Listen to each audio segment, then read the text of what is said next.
Hey, Ange. Hey, Les, how are you? Smiling bright. I got my aligners in, so if I slur my speech, it's only these things Listen, that's doing it. I'm not taking listen, them out.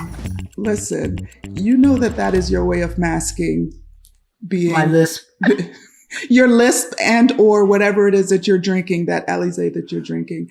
Hey, Oh, come folks. on. Now, the viewers were supposed to think that this was red Kool-Aid. Oh, it's not that You malty outed color. me.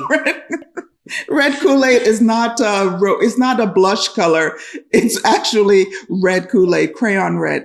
Anyway, folks, welcome to another episode of Black Boomer Besties from Brooklyn. I'm Angela, and that is, I don't know which direction you are, wherever you see her, that is Leslie, my best friend of almost 50 years.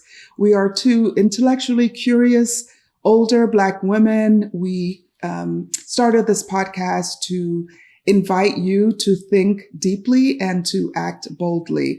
And today we have a guest, Elizabeth Hi. Jenkins. Elizabeth Jenkins. I'll tell you all about how we came to be, how she joined our sisterhood. There you go. Even before There you go. we met in person, she was a part of the Boomer Besties Family. sisterhood, family, There you go. There quad you go. squad. She was an honorary bestie. An honorary bestie, and we'll share how we came to be together today.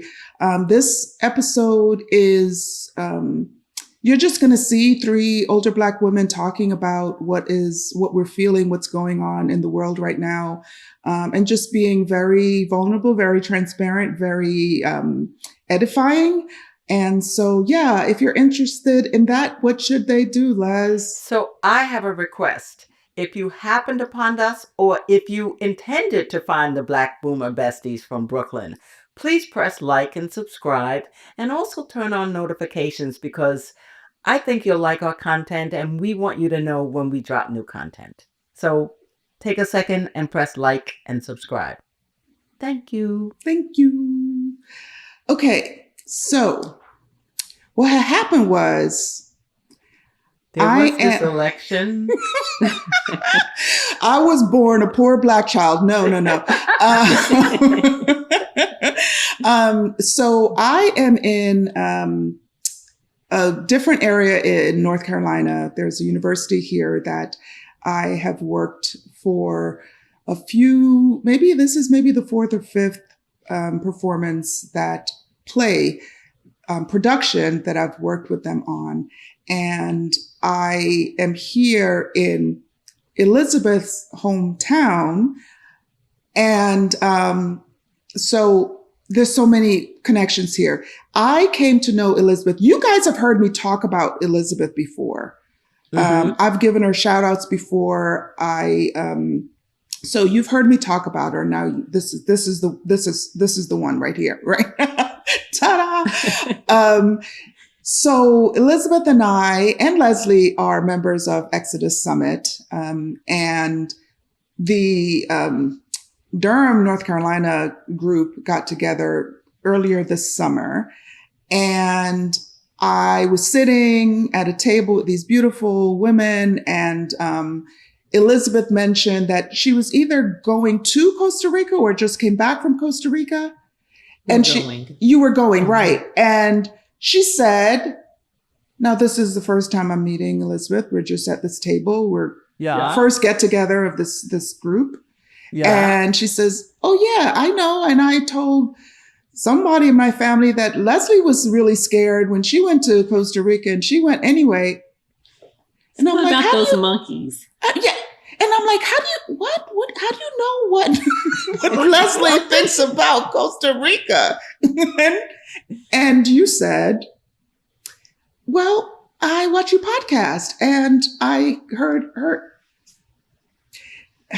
And then the world just got like and this. Then the like, world first mind blown, and then the world just started shrinking and shrinking. And it's like, it is such a small world. Exactly. And then I said, I want public. They know us, and I told you. Leslie started acting the fool. I always say that, my it's like, yeah, that tickled me, and it warmed my heart so much because, we sit here and we have these conversations. And remember, our podcast began several years ago because Ange and I mean, we've been besties forever. We have these rather serious conversations, and very often we disagree or they're controversial, a little bit different from what other people in our demographics might be thinking. And we're like, you know what? I think people need to hear some of our perspectives. So this is how it came about. So when I'm speaking to Angie in our podcast and recording an episode, it's like a regular conversation. But I don't get a sense that people are really, I don't know what our reach is. I have no idea, Mm-hmm. I'd say we are a unique breed. We are. Yeah. And when I heard that, I'm like, first of all, look at my girl wearing the same thing I'm wearing. First of all, I mean, look at my girl. I mean, come on. So already it's like this. And then when I heard that, she had listened and understood what I was speaking about on our trip to Costa Rica, I'm like, we're in. She was this in. Is really nice. She was in. And since then, we've had, Elizabeth and I have had opportunities to be together. We're now in her beautiful home. And I got kicked out of my Airbnb. No, I really didn't. They extended my stay. I'm just kidding. But I needed a place to record this podcast. And I was like, Elizabeth, would you also not only allow me to record here, but could you join us? And as we talked about what we were feeling, how we were just how we were feeling in our bodies, tell them what you said when I asked you and told you to think about it. Mm-hmm. Okay, so you asked me to think about it, and you finished your sentences and your train of thought. Mm-hmm. And I said, can I tell you now my answer? Mm-hmm. And I said, absolutely, with an exclamation point, because today is one of those days where I'm feeling it in my body a lot. I have gone outside barefoot in my beautiful, nice grass after the rain to ground myself. I'm doing my whole body stretches, a little extra. And I feel like what I imagine those in a war zone feel like. I feel like I am experiencing, I think, PTSD, really, where I don't, and I was kind of grappling with the right word to use. I really think I feel unsafe. I think that's the word to describe how I'm feeling through this time. I feel unsafe because of what our country has chosen. This makes and me we very were talking earlier that this you. does not make sense at all, except in the light of history. And in the light of history, it makes a lot of sense. And it's I think, clear where we are headed to. And it's alarming to me. It's very, very alarming to me. Yeah. I can really, really relate to so many things that you just said. First of all, I love the fact that you are in tune with caring for yourself in time of difficulty, because I'm not that good at that.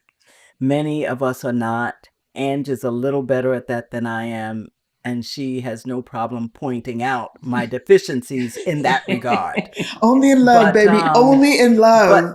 But the fact that you went out and walked barefoot, the fact that you just said you needed to quiet or care for yourself, I think is so significant. When we were coming up with content and Ange and I was discussing what would we talk about in our recording, I said, and she said, well, what's going on in the world? And other than the obvious, I said, I really have not been listening to social media, to the news, to television, and what have you, because I really needed to remove myself these past 2 weeks from what was going on in the US, certainly, and even in the broader world, because I felt like too much weight. So I love that you recognized that in yourself, that this was something that you needed to do. And I feel that way also. I feel this, I feel some despair would be a good way of describing it, and somewhat fearful. The only thing I'll say, and that it's not a big only, it's not a little only, is that as a believer, I know that He has us. Mm-hmm. And I know that we are, whether we recognize it now or not, we are equipped to handle this type of tribulation. Yeah. You know, the Bible talks about all types of, difficulties that we go through. And I know, and just from the history that I've had personally, that I know that I'm going to end up okay on the end. But it's the trial that I'm concerned about. Yeah. Amen. Yeah. You know, I Thank you for acknowledging what I've done. I appreciate that. yeah. And It's a big important for us ditto to do that for sure. through this time. For sure. Mm-hmm. The last episode that aired, Leslie was going through something, and I just had to kind of stop her in her tracks from the very common trajectory that we go on, like questioning ourselves, like, why can't we do more, better, enough, all of that stuff. And what you did is an arresting of what is so common for us to just push through.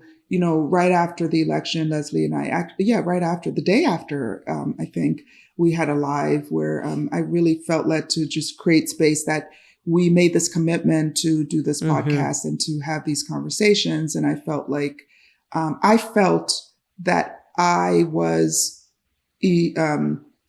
mentally,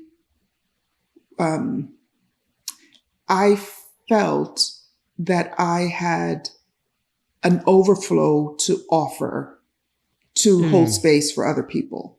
And I asked Leslie if she was, and yes. And so we did a live, and so we talked about it.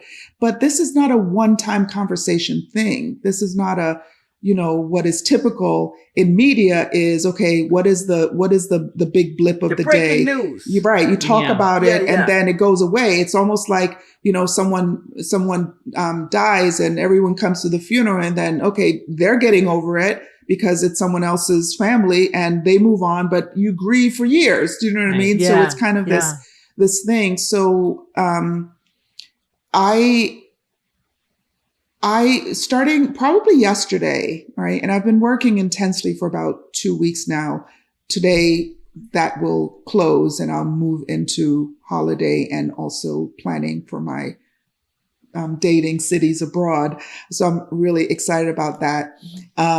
And talking to you about that more. But yesterday, I started kind of letting some of the outside in. I've been seeing stuff just in email because I haven't been on social media either, except for our channel. And, once you go on YouTube, you see stuff, but I'm not clicking on anything, not at all. Right. But you see the things in email and then you get a little blurb and then it's a ... And it's like, oh God, either they put the big news up front and then the ... or they give you a little juicy juice and typically, the clickbait to click on it. I haven't been clicking. But yesterday I started feeling like, oh, I think I might be ready to let some of it in. And, but what that looks like and what I do with the information is what I know is going to be different. Right. When I heard about the results, one of the first things that I thought about when I was talking to Isaiah, my youngest, I think it's in Samuel, and I promised myself to look it up, but I hadn't. I think you're talking about 1 Samuel chapter 8. When Israel demanded to have a king, even though they had the King of Kings, even though they had the truth, all of the things, they demanded of God to have a king. And that came to mind. And Leslie and I, over a 10-year period, she and some other friends of ours went through the Bible. And so there are these things that I just remember, and Old Testament was probably in year 5. We finished the Old Testament, but I always remembered that. And so it just came back almost, just innately, it came back to thinking about this idea. And when you talked about the context of history, that to me is what, there's always something bigger, right? And there are, in the trials, it helps us when we find a way to shift our perspective, right? And it doesn't mean immediately. It doesn't mean whatever. Everyone's timing is different. This is not about, okay, get over it, let's move on. Absolutely not. I'm just saying, for me, one of the things that I was able to do is to kind of elevate my perspective, as Elizabeth just mentioned, and to think, what is the bigger picture and what is life going to be like? Because it is going to be a shitstorm. It just is. It just is. It has already begun. It has already begun. So, Elizabeth, you sent out a text because you were watching. Oh, could you tell? Because I stopped you when you started telling me this story. I'm like, people got to hear about it. What happened to you on your way to the Toyota dealership? Oh, okay. So tell this that morning, story. Last night, it actually started as I had sent a friend an audio of 40 Acres and a Lie. It's a 3-part audio series. I think it's through the Smithsonian. And she had responded back last night saying that she and her youngest son, who's about 12, had been listening to it together. She said she binge listened to it and he heard part of it.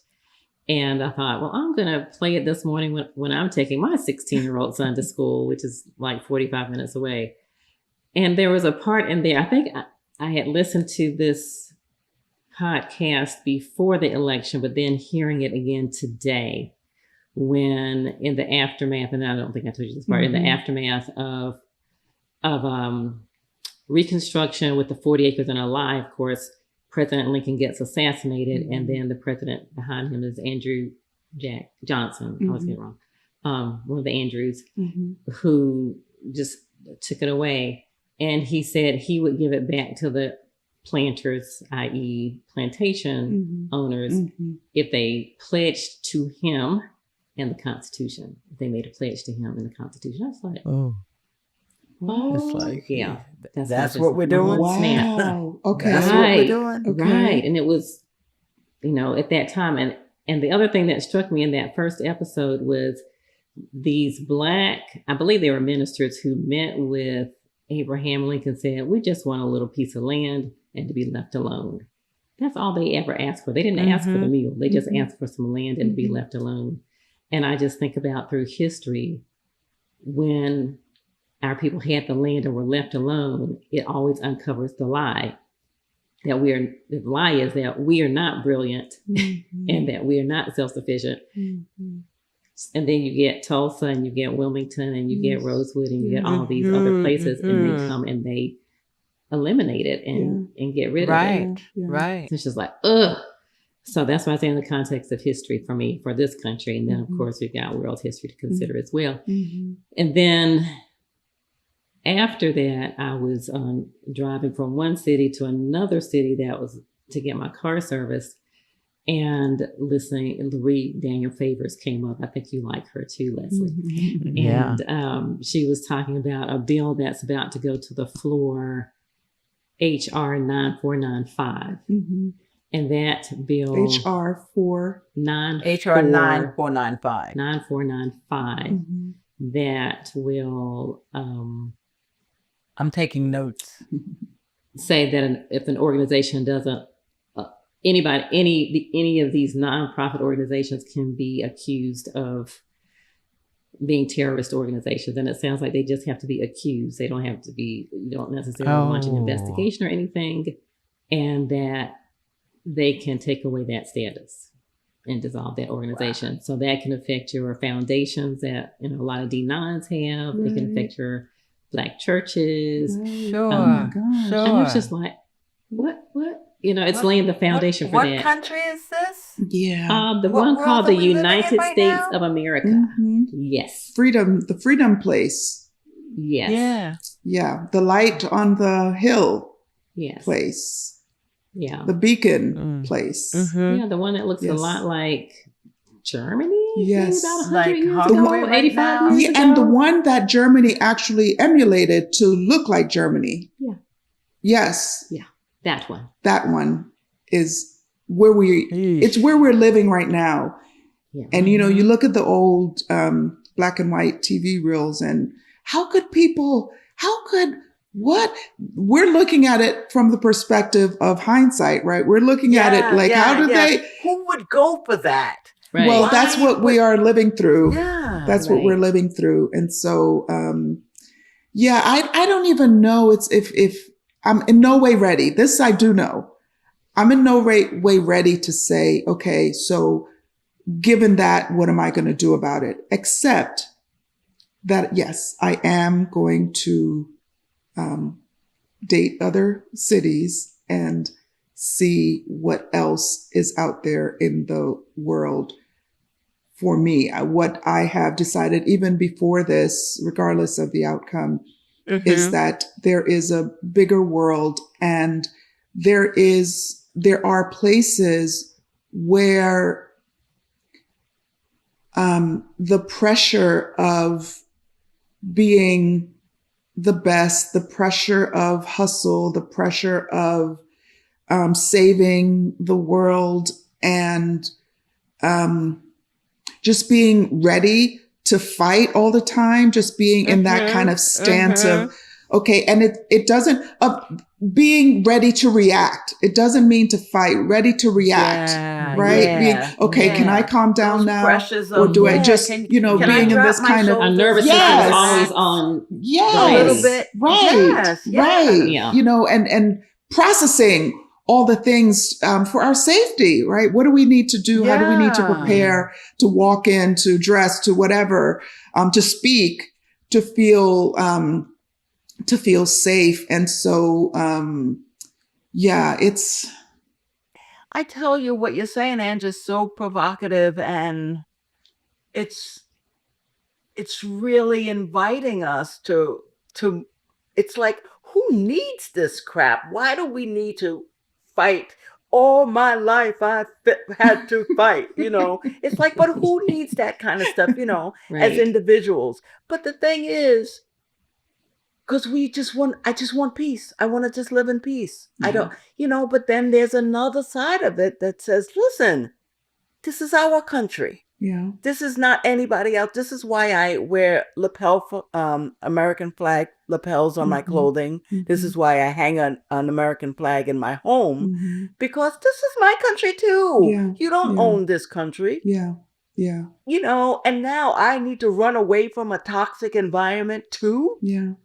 That I didn't create. There's a side of it. It's like, but you know what? I'm tired.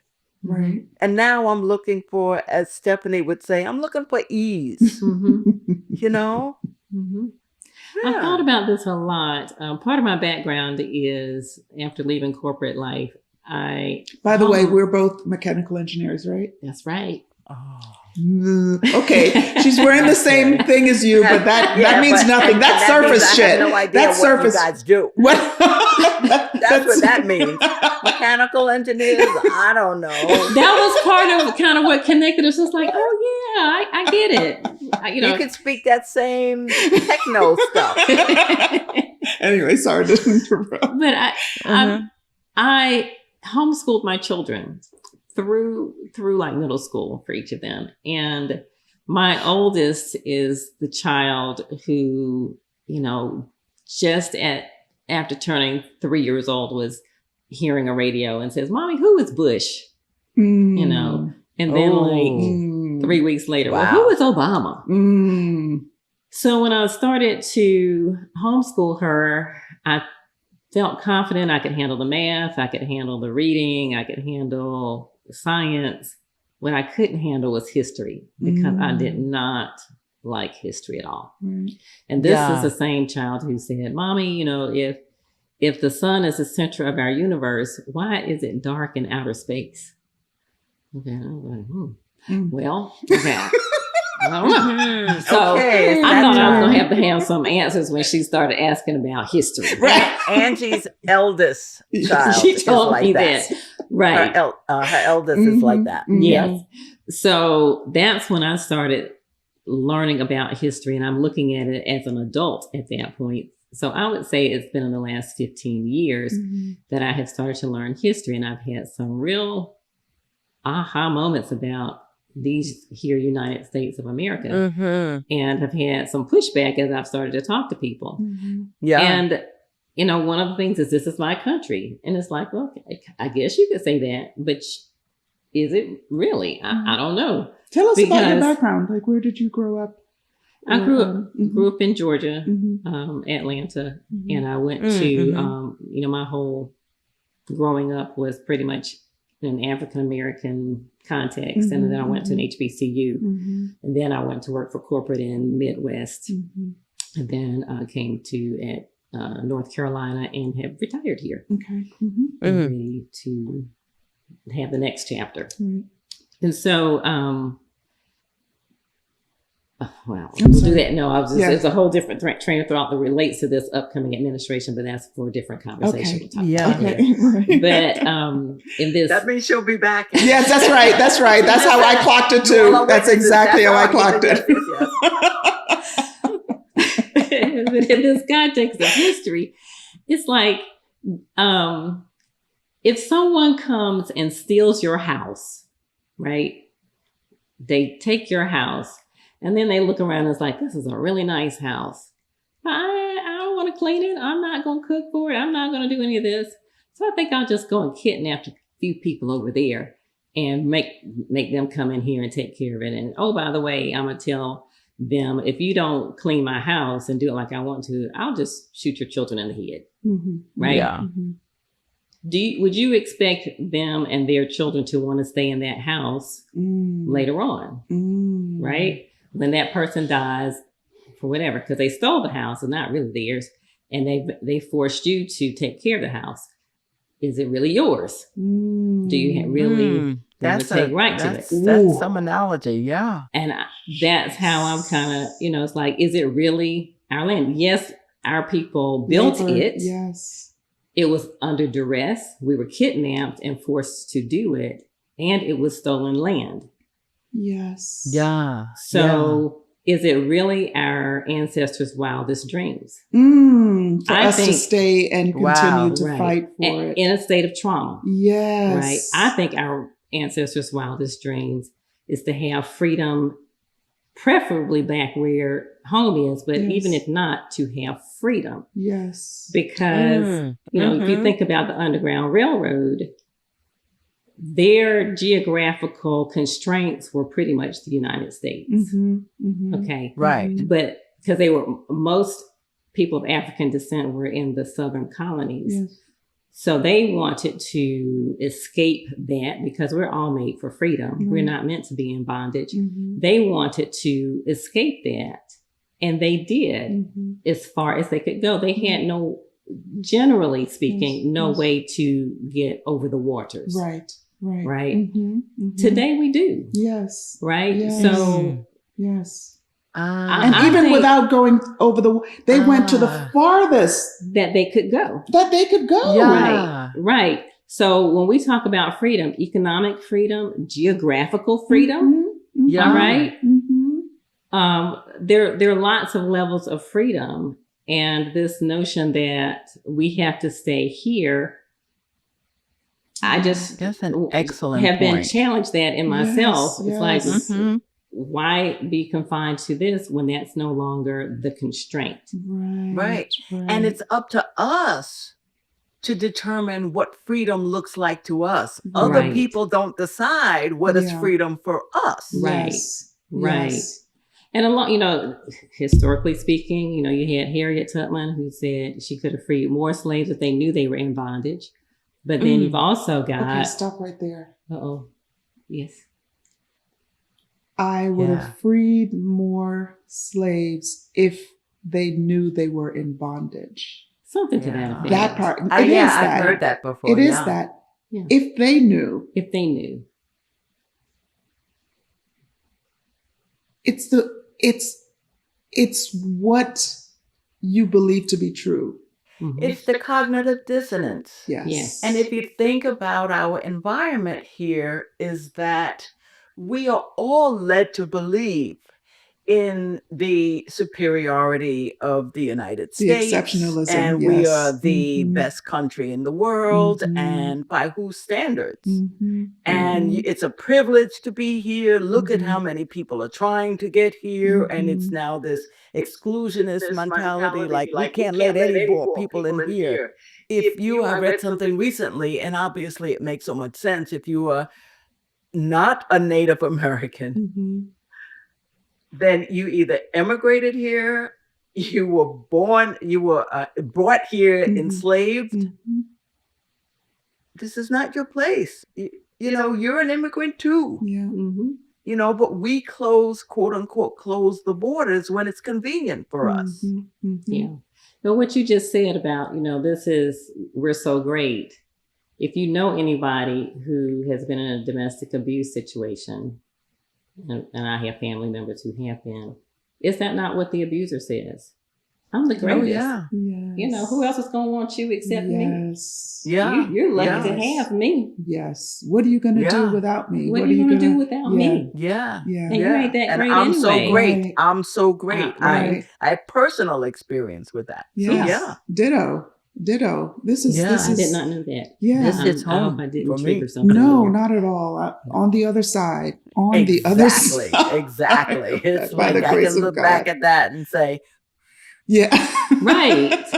yeah. But Right. that is the mindset. Yeah, we have to keep the oppressed and the abused thinking a certain way in order to perpetuate the system. Right. When you break free, it's like, oh, the world gets brighter. Yeah. And then Right. you see the son that your daughter questioned about. Well, if it's the son is the sister, why am I not seeing the sun? All of a sudden, hey, I see the sun. I get that. That analogy is interesting because some years ago when I was in medical school, I went through a bout of depression. And one of the things that I remember most is I couldn't imagine how the sun could come up when my whole world was so dark. The sun felt like it was a betrayal. I'll never forget that feeling that I had. It's very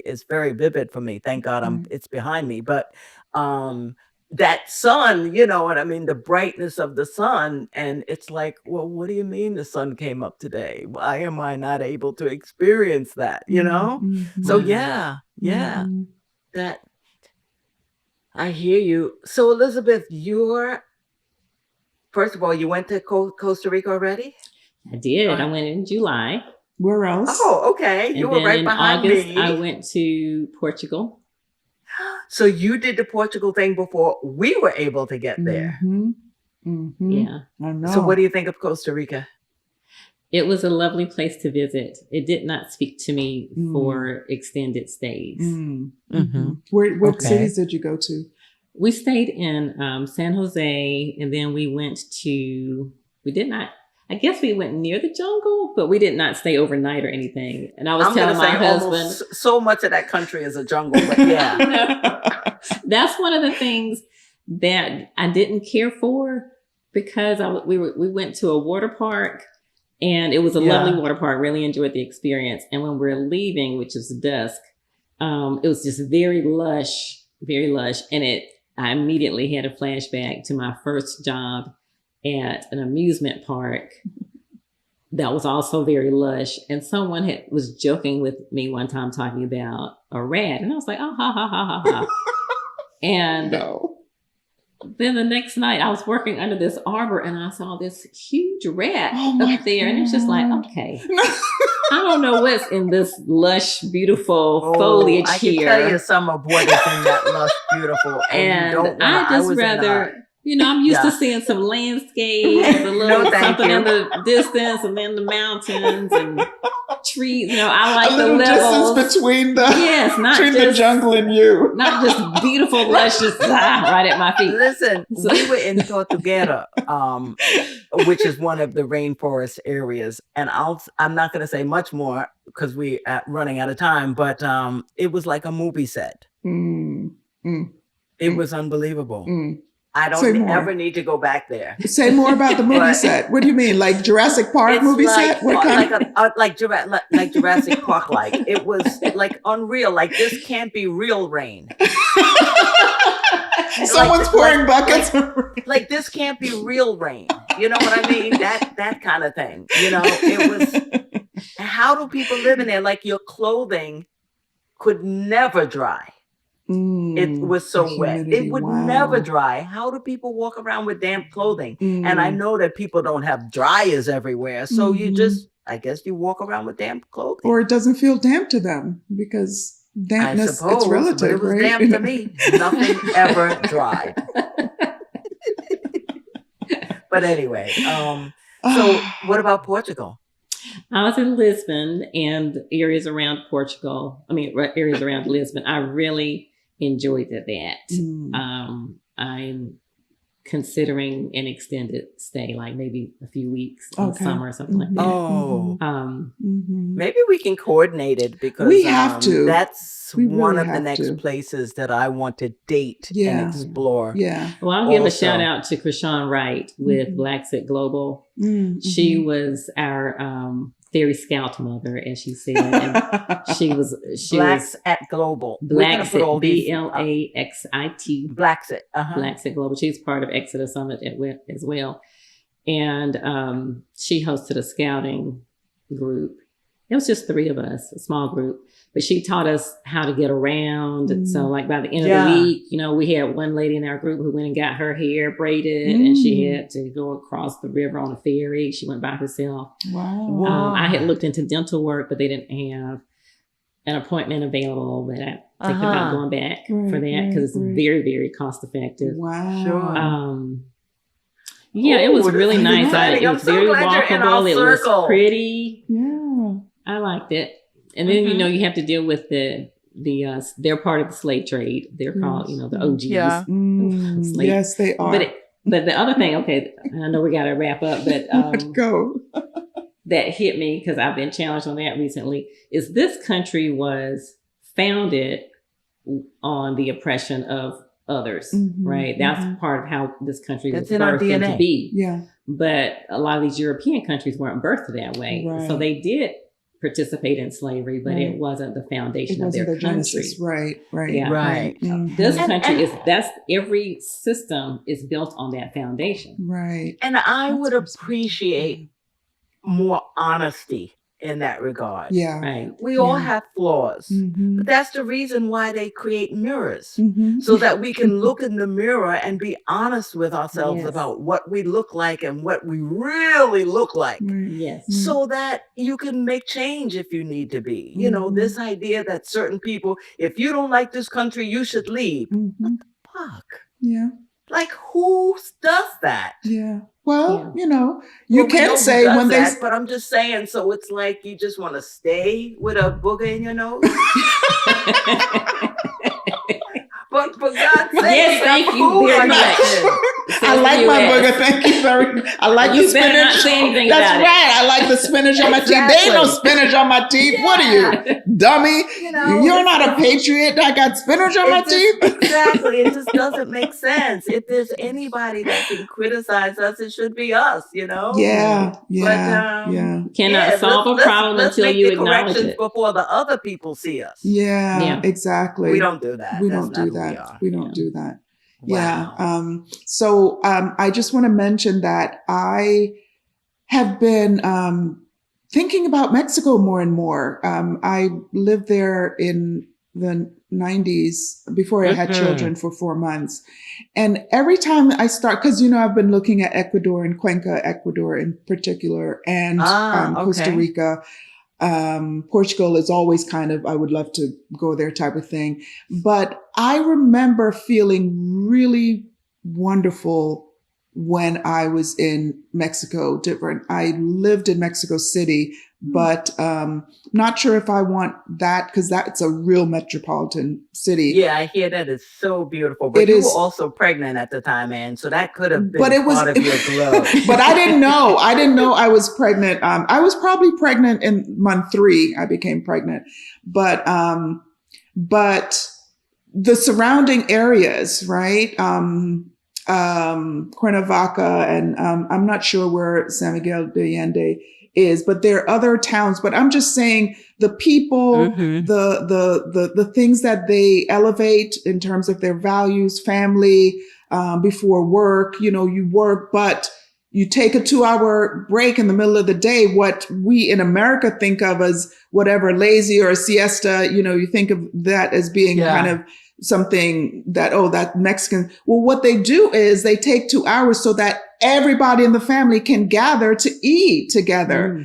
Grandparents, great-grandparents, young, maintain a connection. Yes. And then they go back, and then they go back to work until 8, 9 o'clock at night. Yeah. Do you know what I mean? They elevate value. They value family. And so, so there are definitely things about Mexico that felt really, really good. And so I'm thinking that may be a quicker first trip. I was going to say, it's easy to go there. Exactly. I also want to mention Panama is still high on my that's list. on the list that's too. Also, for sure. I just need time. I just need time. But we're going to need to wrap up. All right. So nice being with you, ladies. Thank you, Les. It's nice meeting you. I know. Officially. Yeah. So we're going to meet in person hopefully soon. Soon. And that'll happen at some point. I know, Lord willing, things happen the way that they do. Yes. And I thank you all for listening. Were you going to say another thing, Anne? I was just going to say really quickly that before we started recording, we did pray because that is really the source of a lot of comfort during these very trying times. Our faith is very much a part of how we move in the world. And so I wanted to acknowledge that because it really helped us to show up this way for you. And so I wanted to just thank God for his blessings and mercies. Yes. Okay.